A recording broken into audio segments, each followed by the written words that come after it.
What's good, fight fans? It's Ashley's Corner. Shout out to the LDBC. And shout out to everybody doing that real and true boxing talk, no clickbait. Now, for me, this video is a month old. I was going to make this video right when I heard a small inkling that this fight was going to happen. And I was supposed to put out a video then, way before Mikey Garcia and Spence fought each other. But I didn't for some reason, but I should have, because it seemed like everybody was saying that the fight wasn't going to happen, and I knew in the back of my mind, I didn't know, but I felt as though it was going to happen. And it seems like it is. So I wanted to talk about this fight. Everybody knows that I like Anthony Yarde. He is a fighter that only had 10 amateur fights and just went pro. And he is an undefeated fighter. And I like the way he fights. I like that every time he throws a punch, his feet's directly under him. Every single time. I like the way he moves in the ring. It just is what it is. I like the way he throw combinations when he do throw them. Seems like the guy got a lot of power. He's learning on the job. He says that a lot. And you could tell, like, he'd be touching his fighters. I mean, touching the people, his opponents. He don't really beat them up. Like, the first two rounds, most definitely. He gonna pick his shots, do a little of this.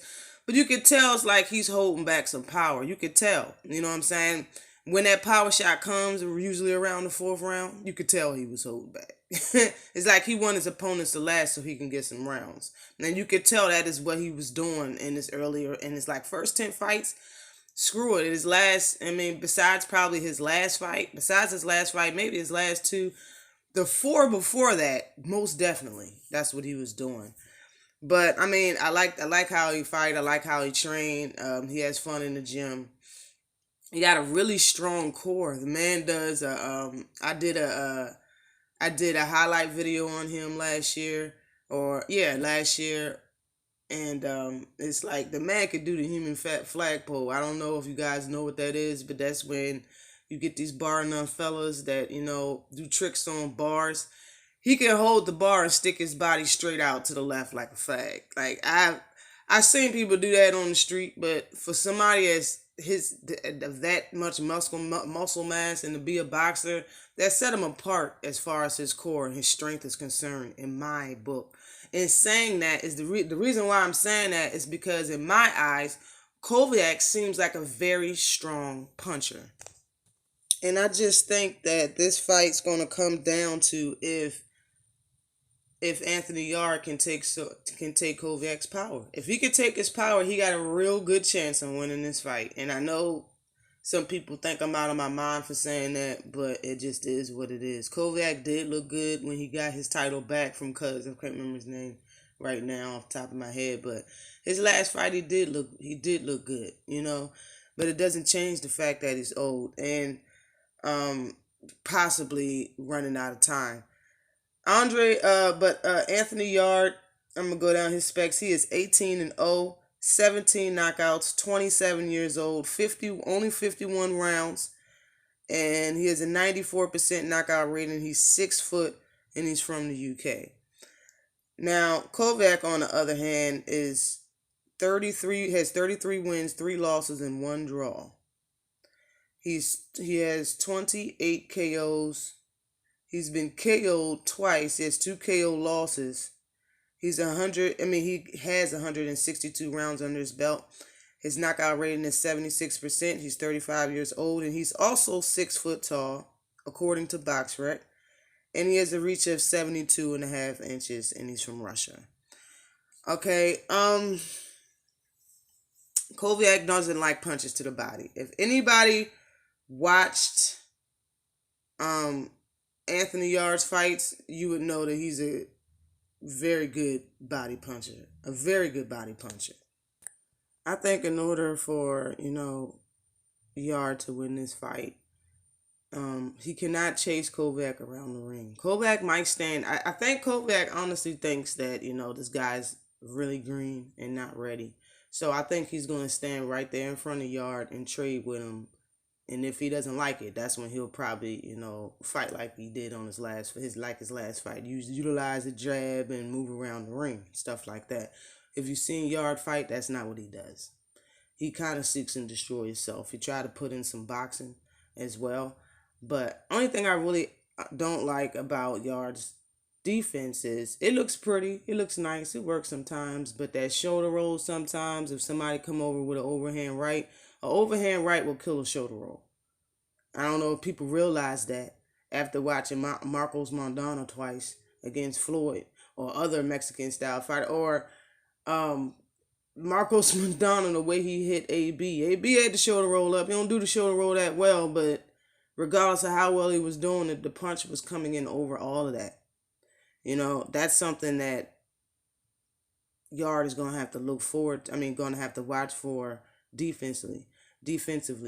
But offensively, I think he should not try to go punch for Kovalev. You got to try to counter him and work his body. Try to get him to slow down. If he is moving his feet, slow them feet down and continue to fight his fight. I think Yarde has a really good chance in this fight.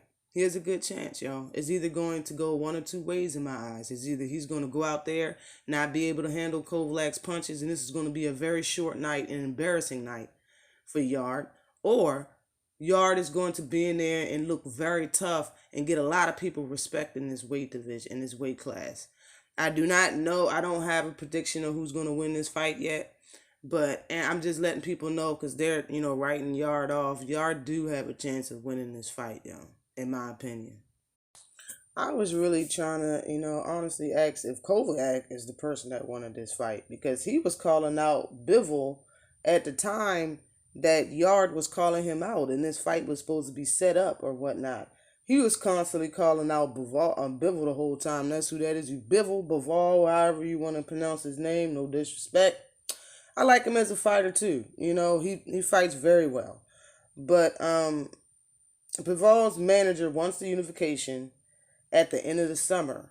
And Bivol has Marcus Brown standing in front of him right now before he fights anyone else in August, which is his mandatory for his WBA title, according to Eddie Hearn. That's what he said, Marcus Brown in August for Bivol for the WBA at 175 pounds. And of course we know unifications trump mandatories, so Brown can be put on the back burner for now, but for real, I don't think that's going to happen, and honestly, you don't know if Bivol is really going to win that fight against Marcus Brown anyway. To have the Kovalev unification fight against Bivol, or vice versa, Kovalev can lose to Anthony Yarde. So it's all a toss in the air. Of course, it's boxing. Anything can happen in boxing. Anybody can win on any given night because shit happens.